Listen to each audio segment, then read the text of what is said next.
In this video, we will be walking through one of the transaction authorization methods, the real-time authorization. With the real-time authorization approach, the card issuer, which is you, will hold the source of truth of a given card's balance. Reap sends a request to your system every time a transaction is made, given that there are enough funds to cover the transaction.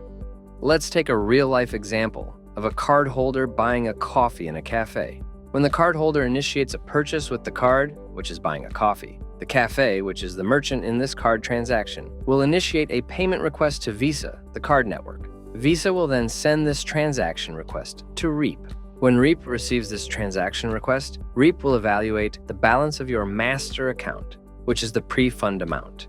If there is a sufficient balance, Reap will send an authorization to your system accordingly. As the card issuer, you will evaluate the authorization request in real time based on internal business logic and send an authorization response back to Reap. This authorization response will be either approved or declined based on the end user's sub-account balance. One important thing to note is that the transaction will fail if you do not respond in a timely manner. After receiving the authorization response, Reap will send the transaction response back to Visa. Visa then forwards this response to the merchant, which is the cafe, and informs the merchant whether this transaction is approved or declined.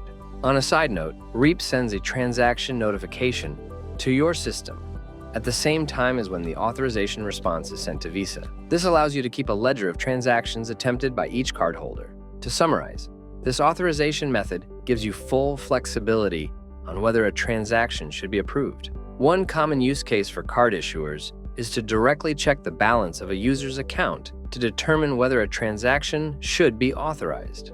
This flexibility, of course, allows for different use cases or business logic, including authorizing based on transaction amount, transaction location, etc. Please reach out to our team if you have any questions.